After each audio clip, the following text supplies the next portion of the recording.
Okay, Assalamualaikum. So, video kali ni saya nak explain cara-cara untuk kita pakai calculator dekat dalam platform M+. Okay, jom kita mulakan. First kali kita pilihlah mana-mana counter yang kita nak. In this case, saya ambil AirAsia lah. So, right click dekat counter tu dan kita pilih calculator. Dia akan close atau pop out yang macam ni. Lepas tu, first thing first adalah kita mestilah setting dia punya transaction cost ni dulu lah. So, tekan kat setting ni. Dekat select setting ni, kita pilih cash account. Lepas tu, kita close. Kalau tak ada dekat select setting ni, kita kena buat sendiri je ni. Tekan new dan kita tulislah apa-apa setting yang kita nak save. Contohnya overhead lah, overhead. Lepas tu tekan dekat sini, just ikut je apa yang saya buat nanti. Okay, overhead ni kita set satu RM1. Lepas tu kalau default dia tulis 0.6 kan, tapi M Plus tak charge tinggi tu. Kita cuma charge 0.08 atau minimum RM8. Whichever saya. So kita update. Tekan update lah lepas dah isi. Lepas tu kita pilih ni pula. Tulis RM50,000. Tu 2, 3, RM50,000. Kalau RM50,000 pula, dia punya charge adalah 0.05. Update sekali lagi. Okay dah. Betul. Yang bawah ni, ini boleh remove lah yang bawah ni. Ini remove. Yang ni remove. Yang ni remove. Sebab charge untuk M plus 2 ni je. Lepas tu minimum RM8 lah. So kalau kita beli saham tu, rate ni kalau tak sampai RM8, dia akan charge RM8 lah. Ni tak ada, ni biar kosong. Lepas tu clearing fee betul 0.03. Maksimum RM1,000. Stamp duty RM1 untuk setiap RM1,000. Betul. Maksimum dia adalah RM200. Betul. Okay. So dah set semua ni, tekan update. Tekan update, dia akan save lah semua setting yang kita dah set ni. Lepas tu tekan close. Bila tekan close, kita bolehlah pilih 1, 2, 3 ni. Untuk satu ni dia calculator untuk kita kira cost bila kita beli dan jual satu-satu saham tu. Kita tengok satu ni, contohnya Asia ni kita beli 10 lot lah. Contoh kita beli 10 lot. At the price of, kita beli RM1. Contohnya RM1. Kita beli RM1. Okay, next. Tekan next dan dia akan keluar lah semua calculation fee yang terlibat dalam urusan jual beli ni. Sini kita dah nampak minimum dia RM8. Lepas tu gross brokerage dia adalah 0.8. So bila tak sampai RM8, dia akan ambil yang ni RM8 ni lah. Lepas tu clearing fee pula adalah 30 sen. Untuk stamp duty kena bayar RM1 dan SST adalah 0.48. 0.48 ni dia ambil daripada brokerage fee. Dia bukan darab dengan yang ni lah. Tak darab dengan value of the stock tu.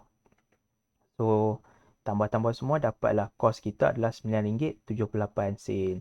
So kalau kita beli sebanyak ni lah harga yang diperlukan untuk kita bayar, iaitu RM1,009.78. Dan kalau kita jual pula saham tu, contohnya kita dah pegang saham Asia tu, kita nak jual saham Asia tu, harga dia adalah RM990.22 yang duit yang kita akan dapat balik lah. Okay. Dan kita back balik. Itu untuk transaction cost. Yang nombor 2 ni pula adalah untuk kita kira profit and loss untuk jualan yang saham kita beli tu. Tekan ya. Contohnya, if I buy, contoh kita beli 10 lot. Dan kita, contoh kita beli saham tu harga RM1 lah. RM1 juga. Kita ambil RM1 juga. Dan kita jual harga at the price of, contoh harga sekarang apa? 0.3 kan. So kita pilih lah. Kita ambil 0.4 lah. Last done price 0.4. 40 sen. RM1 1.04. Okay. 1.04. Bila tekan next, dia akan keluar satu table macam ni. So kalau kita jual dengan harga 1.04, harga semasa ni, kita akan dapat profit sebanyak RM19.42 ataupun 1.92%.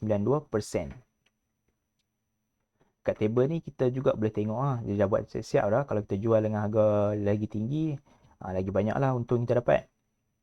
Tengok contoh kita jual dengan harga 1.1 ni kan, dapat RM79. Dan juga kalau in case kalau rugi kan, Macam ni kalau contoh kita beli saham tu, kita beli RM1, kita jual balik pun RM1. Itu pun ada rugi jugalah. Sebab dia kena bayar apa, transaction cost apa semua tu kan. So bila kita jual balik akan rugi RM19.56. Dan boleh tengoklah untuk kita nilai kita punya risiko lah. In this case contohnya macam kalau kita jual harga jatuh, tiba jatuh dekat 0.965. Kalau kita jual kita rugi sebanyak ni ya. So senang lah table ni, kita boleh terus tengok dan nilai kita punya risiko berapa banyak dan profit reward kita berapa banyak. Okay. In case kalau IPO, kalau kita beli saham IPO, kalau kita beli saham IPO, brokerage tak charge untuk pembelian. So kita tekan kat ni, kita tik IPO, dia akan tolak lah yang fee untuk beli tu. Dia akan charge untuk jual sahaja. Okay, back. Yang ni pula 3 ni pula adalah selling price kalau kita beli saham tu. Berapa banyak untung yang kita nak. Contohnya next, okay, contoh kita beli sama juga 10 lot. Kita beli harga RM1. So kita rasa macam kita nak take profit kalau dah cecah untung sebanyak RM100. Pilihan RM100, kita nak untung RM1 contohnya. Next. Dia tekan next, dia akan keluar kat sini. So kalau kita nak untung sebanyak RM100, kita mestilah jual saham tu bila dia dah cecah 1.13. Kat sini dia tunjuk lah siap-siap. So dekat sini profit kita akan dapat ni lah, RM109.40. Kalau kita jual dengan harga ni dapat profit banyak ni. Dan sama juga kalau nak tengok detail transaction, tekan detail, dia akan keluar lah fee dia apa semua. Tengok purchase punya detail kat sini.